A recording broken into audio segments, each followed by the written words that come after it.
And I'm Makayla Shelton. We begin this morning with breaking news out of Roanoke, where just around midnight, a large fire in southeast Roanoke sent flames shooting into the air with the smoke visible for miles. Take a look. Police in Virginia recently released dramatic video of a January traffic stop that turned into a water rescue.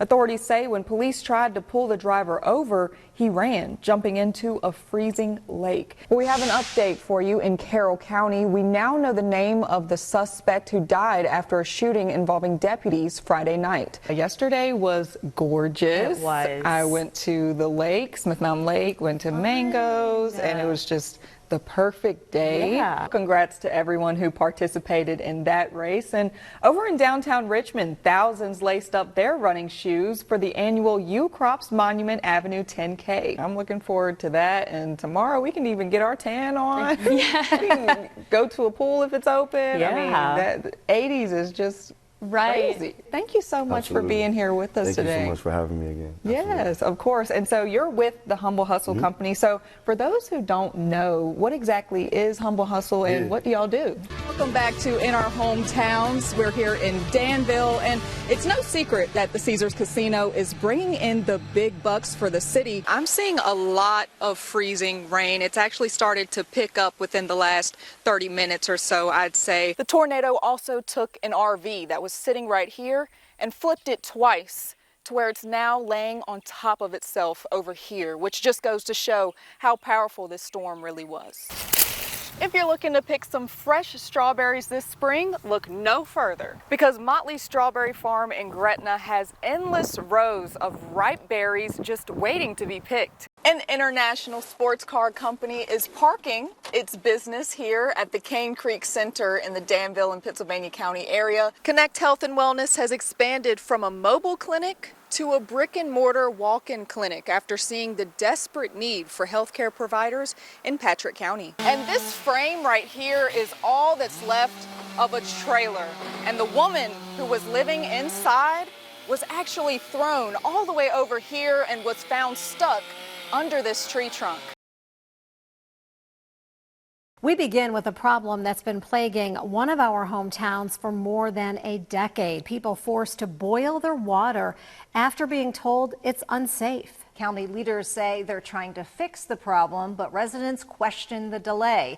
WDBJ7's Makayla Shelton spoke with people who live on Robin Court and took their concerns to those leaders to get answers in this Target 7 report. This has been going on for the last 12 years. David Jones is talking about the water quality at his home on Robin Court in Chatham. It's cloudy. He boils the water he wants to cook with and buys cases of bottled water to drink. It's a problem more than 30 homes on Robin Court have been dealing with for several years. Bottles of water a week is more than my water bill. Our water is so bad. Since the day I moved in here, we'd pour water and it'd be brown. The residents of Robin Court share a community well owned by Pittsylvania County. According to a statement from the director of Pittsylvania County Public Works, the water exceeded acceptable radium levels in 2019 and 2020. He says since then, the levels have dropped below the EPA's maximum contaminant limits and the water is considered safe to drink. However, according to a certificate of analysis from a local water testing company in September of 2024, a sample of water from a home on Robin Court did not meet EPA standards for drinking. It's sad that we have to live out here like this. I mean, we pay a water bill every 2 months. So we don't understand. The county says it has plans to begin construction on connecting Robin Court to Chatham's water system this summer using $900,000 in state and federal grants that have been secured for the project. But the residents, along with the mayor of Chatham, questioned the delay. I can't speak for the county and understand exactly why that situation has gone as long as it has. I think maybe it's a smaller community with the smaller numbers, and it always comes down to numbers when you're dealing with money. In 2021, Pennsylvania County received $1.8 million in ARPA funds for Robin Court and another water project on Horseshoe Road. But Board of Supervisors Chairman Robert Tucker says the board reallocated all of the funds to the other water project as the cost came out higher than anticipated. We could not do two. Now, when I say we, I include myself, the good, the bad, and the ugly.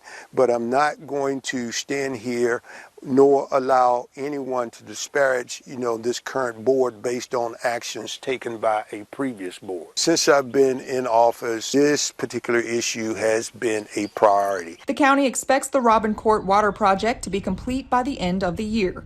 In Pittsylvania County, Makayla Shelton, WDBJ 7. This little baby here was left all alone in the freezing cold at a dumpster, but now she's found her forever home. On November 13th, South Boston resident Mike Lloyd made a routine trip to take his trash to the nearby dump, but this time was anything but ordinary. When I was about to get in my pickup truck and drive off, and I heard something making a little bit of a scraping noise. At the bottom of one of the bins was a calf with the umbilical cord still attached, kicking the bin with her hooves. You could tell that she hadn't been born but a couple of hours. I didn't think she was going to make it. Lloyd called his dad for help, and they never thought twice about taking her home. I didn't know if we was going to be able to do anything for her or what. Well, I know we had to do something. What could have been a nightmare ending for the little one turned into a field of dreams.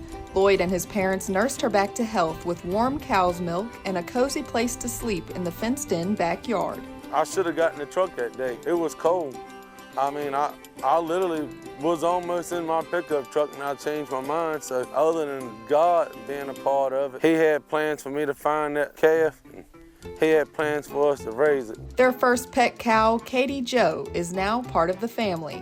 At just 3 weeks old, she's already best friends with their beagle, Lana. Well, the beagle ain't never had no puppies of her own, so she just pretty much treats her like she's a pup. Along with Lana, Lloyd and his parents have all fallen utterly in love with Katie Jo. It's hard not to love something like this. I always have. I just don't know why nobody else couldn't, why anybody would want to even dream of throwing a little baby like this in a dumpster. Although Katie Jo is always on the move, she had such tough luck. I don't see giving her to nobody that's gonna eat her or sell her. I just figured just keep her. She's stuck with the Lloyds until even after the cows come home. Nothing ever happened to her, and she'll never go nowhere long. She's with me. In South Boston, Makayla Shelton, WDBJ 7.